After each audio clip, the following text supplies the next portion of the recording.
Hello सांग मैंने आपण मानक मोर ब्लॉग को स्वागत करुच्ची। तो आम आज भद्रक जाइलु देखु पिलाटा बुक आने बोली बुक स्टोर पर लाइन लगे छिड़ा होपर आम भद्रक गलु माने विशाल जीवार थिला। सो भद्रक रे रामनवमी पूरा सजसज होती बस विशाल पहुँची कि जिनस किणवार थिला से सब किणुचु। पिलाटा आगे आगे चली पूरा नर्स बढ़िया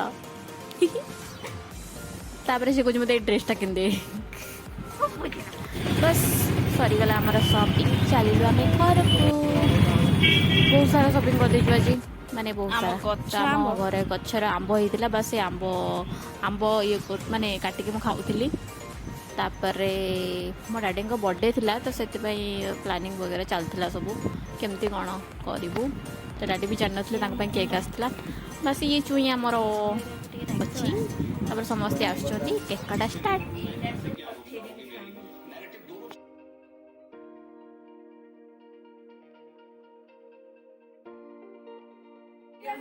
कौन